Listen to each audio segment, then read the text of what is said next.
नमस्कार दोस्तों, हम फिर से लेकर आ चुके हैं आप लोगों के लिए सुबह की सभी ताज़ा और बड़ी खबरें। फटाफट अंदाज में एक एक कर बताएंगे आपको आज देश और दुनिया से क्या बड़ी खबरें निकलकर सामने आ रही हैं। लेकिन उससे पहले दोस्तों एक नज़र डालते हैं सुर्खियों पर। प्रधानमंत्री नरेंद्र मोदी के ऊपर जमकर गरजे राहुल गांधी, बोले इंडिया हराएगा बीजेपी को, इस देश में आएगी इंडिया की सरकार। वहीं पर अगली बड़ी खबर में हम आपको बताएंगे दोस्तों, जयंत चौधरी ने बीजेपी को जमकर घेरा। राजस्थान में जयंत चौधरी बोले पीएम नरेंद्र मोदी आएंगे और आप लोगों से कहेंगे हमारी सरकार बनवाओ, डबल इंजन की सरकार कर दो। बताएंगे क्या बोला जयंत चौधरी ने। वहीं पर अगली बड़ी खबर में हम आपको बताएंगे दोस्तों, दरअसल आपको बताते चले सोनिया गांधी के साथ राहुल गांधी की वापस आने के बाद ही तुरंत जो है यहाँ पर उन्होंने शुरू कर दी है मुंबई बैठक की तैयारी। आपको बता दें मां सोनिया गांधी के साथ कश्मीर से वापस आ गए हैं राहुल गांधी। वहीं पर दोस्तों अखिलेश यादव का बड़ा प्लान, आपको बताते चले जितनी भी परिवार वाली सीटें हैं अखिलेश यादव उसमें अपने परिवार को सहेजने में लग गए। आपको बता दें इसमें कई सीटें हैं, बताएंगे किन किन सीटों पर अपने परिवार के लोगों को उतारेंगे अखिलेश यादव लोकसभा में। वहीं पर दोस्तों अगली बड़ी खबर में हम आपको बताएंगे नितिन गडकरी का वीडियो सोशल मीडिया पर वायरल। प्रधानमंत्री को दिखाया एटीट्यूड, प्रधानमंत्री हाथ जोड़ते रह गए, नितिन गडकरी पीछे हाथ बांधे खड़े रहे। कोई आप समझिए ऐसा इग्नोर किया कि अब सोशल मीडिया पे बवाल मच गया इस वीडियो को लेकर। वहीं पर दोस्तों अगली बड़ी खबर में हम आपको बताएंगे आरजेडी के नेता मनोज झा का बीजेपी के ऊपर बड़ा हमला। बोले प्रधानमंत्री बिहार की जनता के गुनहगार है, वो आंख से खेलने का काम कर रहे हैं। वहीं पर अगली बड़ी खबर में हम आपको बताएंगे दोस्तों, दरअसल आपको बताते चले नीतीश कुमार का बीजेपी के ऊपर बड़ा हमला। बोले इन लोगों को यही नहीं पता है आजादी कब हुई थी, तो इन लोगों से क्या बात करना। आपको बताते चले दोस्तों सम्राट चौधरी के बयान पर लगातार घेर रहे नीतीश और तेजस्वी। वहीं पर अगली बड़ी खबर में हम आपको बताएंगे दोस्तों, दरअसल आपको बता दें संजय रावत का बड़ा खुलासा। बोले राम मंदिर के उद्घाटन के दिन फेंके जा सकते हैं पत्थर और आग के गोले। जो बीजेपी झूठी सर्जिकल स्ट्राइक का नाटक कर सकती है वो कुछ भी करा सकती है देश में लोकसभा जीतने को, दंगे फैलाने को। बताएंगे क्यों कुछ ऐसा बोल दिया उन्होंने। वहीं पर दोस्तों शरद पवार की कल हुई बैठक के बाद सुगबुगाहट हुई तेज। बताएंगे क्या है मामला। तो तमाम खबरें फटाफट अंदाज में देंगे, एक एक कर देंगे। फिलहाल खैर चलिए बढ़ते हैं सबसे पहली और सबसे बड़ी खबर की ओर। दरअसल दोस्तों आपको बताते चले बैठक से पहले राहुल गांधी का बड़ा बयान। राहुल गांधी बोले अब की बार बीजेपी जीत नहीं पाएगी, इंडिया बीजेपी को हराएगा। आपको बता दें राहुल गांधी ने कहा कि ये इंडिया की जीत होगी, ये इंडिया के लोगों की पार्टी है, इसमें तमाम इंडियन है, इसके साथ जनता जुड़ी हुई है। राहुल गांधी ने कहा कि ये जो गठबंधन बना हुआ है ये जनता के लिए बनाया गया है, हमने सिर्फ लोकसभा चुनाव के लिए ये गठबंधन बनाया है। आपको बता दें राहुल गांधी ने कहा कि जनता जहां भी जाते हैं, आज जनता महंगाई, गरीबी और बेरोजगारी जैसे मुद्दों से परेशान है और बीजेपी इन मुद्दों से भागती है। जाहिर सी बात है राहुल गांधी ने कहा कि प्रधानमंत्री महंगाई, गरीबी और बेरोजगारी जैसे मुद्दों पर बात नहीं करना चाहते। राहुल गांधी ने कहा कि फिलहाल जब भी इंडिया के सामने कोई खड़ा हुआ है तो उसकी हार निश्चित रही है और इस इंडिया गठबंधन के सामने बीजेपी जीत नहीं पाएगी। राहुल गांधी ने कहा कि फिलहाल मैं लद्दाख गया, लद्दाख में हमेशा प्रधानमंत्री कहते हैं कि हमने एक भी इंच जमीन अपनी नहीं खोई है, जबकि सच्चाई यह है कि लद्दाख में हमने अपनी जमीन को खो दिया है। आपको बता दें प्रधानमंत्री झूठे दावे करते हैं। राहुल ने कहा कि एक भी इंच जमीन नहीं गई है, जबकि वहां के लोगों ने उन्हें बताया, लद्दाख के लोगों ने, कि कैसे हमारे देश की जमीन दोस्तों चीन ने हथिया ली है। और ये तो कुछ नहीं है दोस्तों, प्रधानमंत्री तो ये दावे करते आए थे अब तक कि चीन ने एक इंच जमीन नहीं ली है, चीन नहीं घुसा है हमारी सीमाओं में। राहुल गांधी को कुछ नॉलेज नहीं है। राहुल गांधी को सब पता है दोस्तों, राहुल गांधी कोई दूध पीते बच्चे तो नहीं है। और यही नहीं, बीजेपी भी जानती है कि सच्चाई यही है, चीन ने हमारी जमीन हड़पी है, लेकिन प्रधानमंत्री इस पर बोलेंगे नहीं, क्योंकि जाहिर सी बात है अगर बोलेंगे तो सवाल उठेंगे तो बात आगे तक जाएगी। बात आगे तक गई तो प्रधानमंत्री इसका जवाब क्या देंगे, ये सबसे बड़ी बात है। फिलहाल ये तो तय है कि अब की बार भाजपा को दोस्तों इंडिया हरा कर रहेगा।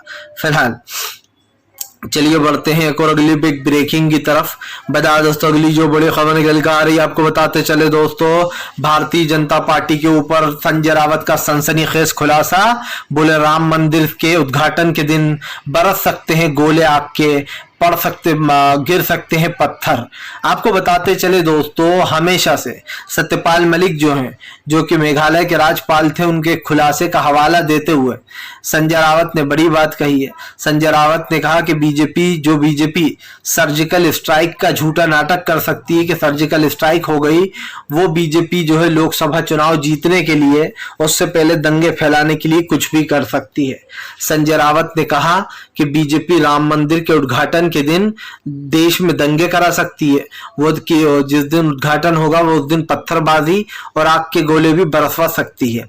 आपको बताते चले, संजय रावत ने बड़ा दावा करते हुए कहा कि ये मैं नहीं कह रहा, ये उनके ही मेघालय के राज्यपाल सत्यपाल मलिक ने कहा था कि प्रधानमंत्री ने जो ये स्ट्राइक वाली बात थी दोस्तों, ये झूठी थी और प्रधानमंत्री ने नाटक किया था। संजय रावत ने कहा कि सब लोग जानते हैं बीजेपी देश में नफरत फैलाने के लिए जानी जाती है और वो दोस्तों इस नफरत को आगे बढ़ाने के लिए कुछ भी कर सकती है।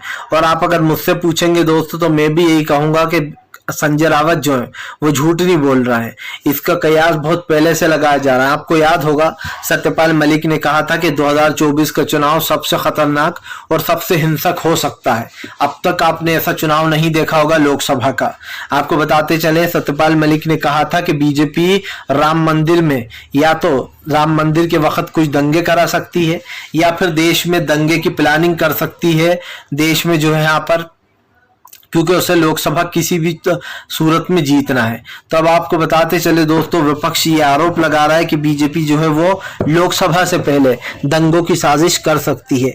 यही नहीं, विपक्ष ये भी कह रहा है कि बीजेपी जो है वो कुछ भी कर सकती है लोकसभा जीतने के लिए और अब तक का ये सबसे बड़ा हिंसक चुनाव हो सकता है। आपको बता दें, संजय रावत ने इसी बात पर जोर देते हुए कहा कि राम मंदिर के दिन कुछ बड़ी घटना ना होए, क्योंकि बीजेपी इसी पर जो है अपनी अगली चाल चल सकती है। यानी कि दोस्तों वो जानबूझ के ऐसा आरोप लगा देगी कि दूसरे धर्म के लोगों ने ये किया है। फिलहाल चलिए बढ़ते हैं एक और अगली बिग ब्रेकिंग की तरफ। बता दो अगली जो बड़ी खबर निकल कर आ रही है, आपको बताते चले दोस्तों, पीएम नरेंद्र मोदी को लगा बड़ा झटका। जी हां, आपको बताते चले दोस्तों, उत्तर प्रदेश में लोकसभा सीटों पर अखिलेश यादव ने कर दिया फोकस, मिलने पहुंचे अपने तमाम परिवार वालों से। बताएंगे अखिलेश का प्लान आखिर है क्या। दरअसल दोस्तों, अखिलेश यादव लोकसभा सीटों को लेकर काफी ज्यादा इंटरेस्टेड हैं और वो सोच रहे हैं कि लोकसभा सीटों पर जब उनके जो उनके परिवार के लोग लड़ते थे, जो लोकसभा सीटें उनके अंडर में हैं, उनको किसी भी तरीके से वापस अपने अंडर में किए जाए, जो निकल गई हैं, और जो हैं उनको बचा के रखा जाए। आपको बताता चलूं दोस्तों, दरअसल लोकसभा सीटों पर अखिलेश यादव का परिवार वालों का फोकस है। आपको बताते चले जिसमें कौन कौन सी सीटें आ रही हैं ये भी हम आपको बता देते हैं। इसमें आजमगढ़ है, फिरोजाबाद है, कन्नौज है, मैनपुरी है, बांदी है और जो है यहाँ पर दोस्तों कई और जगहें भी हैं जहां पर अखिलेश अपने परिवार वाले लोगों को उतारेंगे। आपको बता दें, लोकसभा की सीट ज्यादा जीतना चाहते हैं अखिलेश यादव और वो चाहते हैं कि अब की बार लोकसभा सीटों की कमी ना पड़े। इसीलिए बीजेपी को दोस्तों सत्ता से बाहर करने का पूरा प्लान बना लिया अखिलेश यादव ने। अखिलेश यादव अभी से ये कोशिश कर रहे हैं कि ज्यादा लोकसभा की सीटें कैसे हासिल की जा सकती हैं, क्योंकि जाहिर सी बात है दोस्तों, अब 2024 में ज्यादा समय रह नहीं गया है। अब देश में एक ऐसा चुनाव होने वाला है जो तय करेगा कि सरकार कैसे चलेगी। दोस्तों जाहिर सी बात है, महंगाई, गरीबी, बेरोजगारी ने हमारी जो है कमर तोड़ने का काम किया है।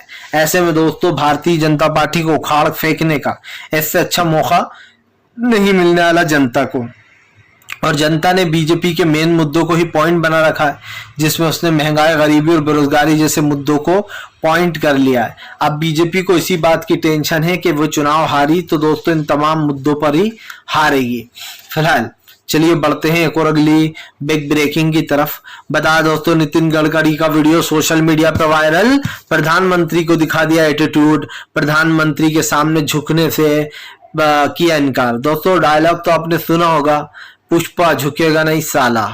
बस same to same Nitin Gadkari को देखकर मुझे यही याद आया। क्यों कह रहा हूं ये मैं ऐसा दोस्तों, कि प्रधानमंत्री मामला था अटल बिहारी वाजपेयी साहब की पुण्यतिथि का। अटल बिहारी वाजपेयी की पुण्यतिथि पर सभी लोग पहुंचे थे।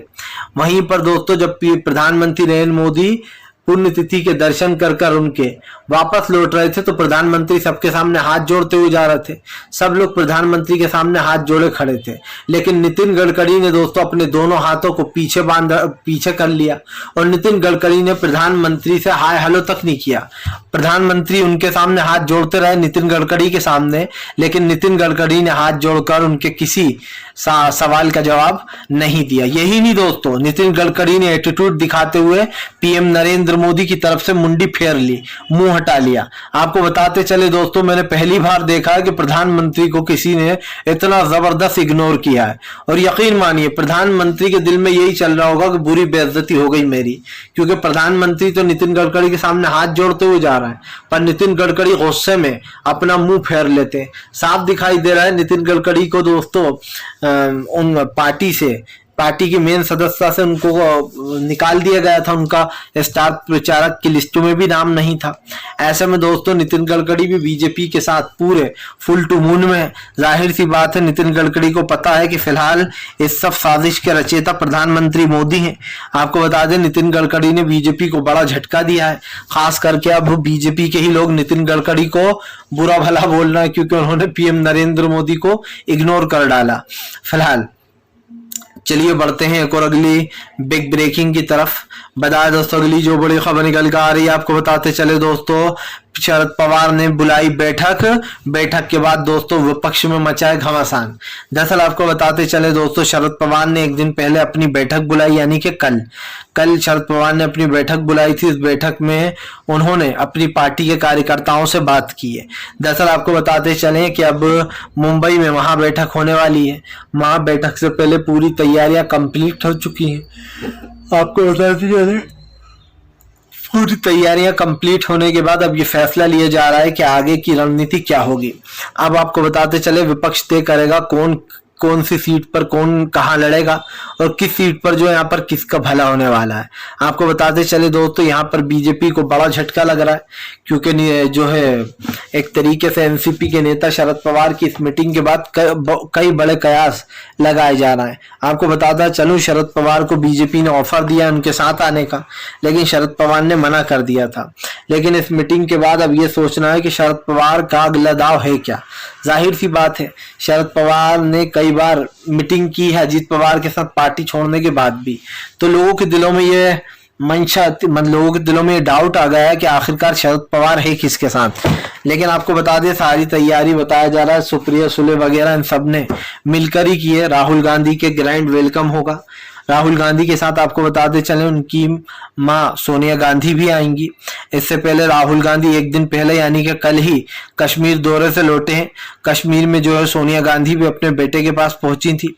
ऐसे में अब देखना ये दिलचस्प होगा दोस्तों कि फिलहाल मुंबई की महाबैठक में क्या बड़ा खुलासा होने वाला है। जाहिर सी बात है दोस्तों, मुंबई की इस बैठक में लोगों को तो लॉन्च किया ही जाएगा, लेकिन आने वाली सीटों पर भी बताया जा रहा है जो यहाँ पर बातचीत हो सकती है। फिलहाल चलिए बढ़ते हैं एक और अगली बिग ब्रेकिंग की तरफ। बताया दोस्तों अगली जो बड़ी खबर निकल कर आ रही है, सम्राट चौधरी के बयान पर फिर से भड़के तेजस्वी यादव। बोले बीजेपी के नेताओं को कुछ और काम नहीं है, बस इनको इधर उधर आग लगाना आता है और कुछ नहीं आता है। दरअसल दोस्तों आपको बता दें तेजस्वी यादव ने कहा कि सम्राट चौधरी को ये नहीं पता कि आजादी 1947 को मिली थी, 77 को नहीं। आपको बता दें उन्होंने कहा इनके हिसाब से तो आजादी किसने दिलाई वो उसका भी नाम बदल देंगे। आपको बताते चले दोस्तों सम्राट चौधरी ने कहा था कि मैं नहीं मानता कि आजादी 1947 को मिली, मैं मानता हूं कि असली आजादी जेपी आंदोलन के दौरान 1977 को मिली। जिसके बाद जो है तेजस्वी यादव भड़क गए। तेजस्वी ने कहा कि बीजेपी देश का इतिहास बदलना चाहती है, इसीलिए बीजेपी के नेता उल जलूल बयान देते हैं। आपको बता दें तेजस्वी यहीं नहीं रुके। तेजस्वी यादव ने कहा कि फिलहाल इस वक्त हमने इतनी सारी पदों पर नौकरियां निकाल दी, लेकिन बीजेपी इस पर सवाल उठा रही है। उन्होंने कहा अभी तो एक ही विभाग में इतनी सारी निकाली हैं, आने वाले समय में और नौकरियां निकलेंगी अलग अलग विभागों में। तेजस्वी तेजस्वी यादव ने कहा कि उत्तर प्रदेश में कोई जाकर पूछे बीजेपी का नेता क्या हो रहा है, नौकरियां दी जा रही हैं, वहां तो सिर्फ एक ही चीज चलती है, बुलडोजर, लड़ाई, दंगे, हिंदू मुसलमान, बुलडोजर चला दो, इसी तरीके की चीजें चलती है और उत्तर प्रदेश में कोई नौकरियां नहीं निकाली जाती। आपको बता दें तेजस्वी यादव का ये बयान दोस्तों है तो सच्चा, तेजस्वी कह तो सही रहा है कि उत्तर प्रदेश में सिर्फ दोस्तों बुलडोजर चलता है, हिंदू मुसलमान होता है, इससे ज्यादा और कुछ नहीं होता है। इसी को लेकर तेजस्वी यादव ने जमकर बीजेपी को घेरा और साफ साफ कह दिया कि फिलहाल अब ये जो हो रहा है इसमें बीजेपी का ही हाथ है। और दोस्तों जाहिर सी बात है कि बिहार की जनता को आप क्या कहने की कोशिश कर रहा हो, बिहार जो है यहाँ पर अब तक सबसे ज्यादा कहीं ना कहीं वो कर पाया है बीजेपी के जाने के बाद। बीजेपी जब से आई थी दोस्तों सत्ता में, तब से उसने बिहार का बेड़ा गर्क करके रखा है। फिलहाल चलिए बढ़ते हैं एक और अगली बिग ब्रेकिंग की तरफ। बता दोस्तों अगली जो बड़ी खबर निकल कर आ रही है आपको बताते चले दोस्तों, मल्लिकार्जुन खड़गे हो सकते हैं तुरुप का इक्का, बीजेपी को हराने में खड़गे का 50 साल का एक्सपीरियंस आएगा काम। दरअसल दोस्तों मल्लिकार्जुन खड़गे लगभग 70 साल के हैं, उनका 50 साल का राजनीतिक एक्सपीरियंस है। एक ऐसा बच्चा दोस्तों जिसके सामने उसकी माँ और उसकी बहन को जिंदा जला दिया गया था। और ये कोई कहानी नहीं दोस्तों, ये मल्लिकार्जुन खड़गे की असली आप बीती है। आपको बता दें मल्लिकार्जुन खड़गे दलित समाज से आते हैं। पहला तो बीजेपी के पास पावर है, पहला दलित नेता। और उसके बाद दोस्तों आपको बताते चले मल्लिकार्जुन खड़गे ने अपनी बहुत छोटी सी उम्र में, लगभग 4 से 5 साल की उम्र में ही उन्होंने अपनी माँ को खो दिया था और अपनी बहन को। आपको बताते चले कुछ लोगों ने उनकी माँ और उनकी बहन को उनके सामने ही जला दिया था, तब वो खेल रहे थे। जिसके बाद मल्लिकार्जुन खड़गे ने राजनीति में एंट्री मारी 20 साल की उम्र में। 20 साल की उम्र में जब उन्होंने राजनीति में एंट्री मारी तो अब उनका एक्सपीरियंस लगभग 50 साल का है, 70 साल के वो हैं। ऐसे में दोस्तों माना जा रहा है कि अगर राहुल गांधी नहीं होते खड़े तो वो अपनी जगह मल्लिकार्जुन खड़गे को खड़ा करेंगे। लेकिन मुझे ये नहीं लगता दोस्तों, ऐसा मीडिया में भी उड़ाया जा रहा है कि मल्लिकार्जुन खड़गे हो सकते हैं चेहरा पीएम का, लेकिन पीएम का चेहरा तो दोस्तों राहुल गांधी ही होंगे। इसलिए होंगे कि राहुल गांधी की पॉपुलैरिटी चरम पर है, राहुल गांधी को लोग पसंद कर रहे हैं, राहुल गांधी जहां जा रहे हैं लोग दोस्तों उनको पसंद कर रहे हैं। और यही कारण है जो राहुल गांधी को दोस्तों अच्छे खासे वोट मिलेंगे और वो पीएम पद के उम्मीदवार भी बन जाएंगे। और मुझे लगता है कि राहुल गांधी जो है, इंडिया गठबंधन जो है वो जीत के बाद यही करेगा कि राहुल गांधी होंगे देश के अगले पीएम। क्योंकि जाहिर सी बात है बाकी सारी पार्टियां तो छोटी हैं, मेन पार्टी कांग्रेस है, कांग्रेस ही करेगी लोकसभा में गेम। और जाहिर सी बात है बाकी सारी पार्टियां उसकी सहयोगी हैं, यानी कि सिर्फ साथ देने वाली। फिलहाल चलिए बढ़ते हैं एक और अगली बिग ब्रेकिंग की तरफ। बता दोस्तों अगली जो बड़ी खबर निकल कर आ रही है आपको बताते चले दोस्तों, जयंत चौधरी का बीजेपी के ऊपर बड़ा हमला। जयंत चौधरी बोले प्रधानमंत्री आएंगे और अब राजस्थान की जनता से कहेंगे कि हमें वोट दो, हमें वोट दो, डबल इंजन की सरकार बनाओ, फिर देखो विकास कैसे होगा। आपको बता दें जयंत चौधरी ने कहा कि प्रधानमंत्री डबल इंजन का बहाना लेकर लोगों को डराते और धमकाते हैं। वो कहते हैं कि हमारी सरकार बनाओ, हमारी सरकार बनाओ। अगर आप पीएम नरेंद्र मोदी को, जयंत चौधरी ने कहा, एक भी वोट नहीं दोगे तब भी पीएम नरेंद्र मोदी पूरे देश के पीएम हैं, उन्हें यहाँ की सुनना ही होगी, भले ही आप लोग वोट दो या मत दो।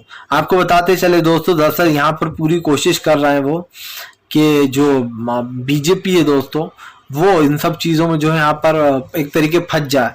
और इसलिए दोस्तों क्योंकि बीजेपी की असलियत सबके सामने है। आपको बता दें जयंत चौधरी ने कहा कि प्रधानमंत्री को किसानों की जरा सी भी चिंता नहीं है। किसान जो है बॉर्डर पर खड़ा रहा, 600 से ज्यादा किसान शहीद हो गए, लेकिन प्रधानमंत्री ने ना एक ट्वीट किया ना उनसे जाकर बात की।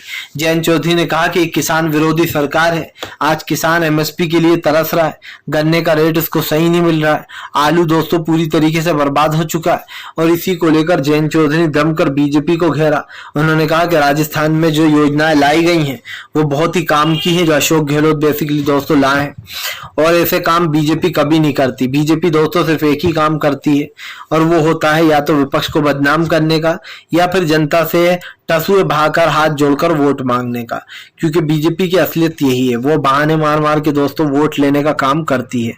फिलहाल आप तो दोस्तों दिख ही रहा है कि अब क्या हो रहा है। अगर आपको ये चीज लग रही है कि प्रधानमंत्री आने वाले समय में कोई विकास करने वाले हैं तो भूल जाइए, जिस इंसान ने 8 से 10 साल पूरी तरीके बर्बाद कर दिए हों 2 बार जीतने के बाद, वो अब क्या ही करेगा 4 से 5 दिन में या फिर 1 महीने में या 2 महीने में ले लीजिए। तो आप समझ लीजिए सरकार के तो दिन पूरे हो गए।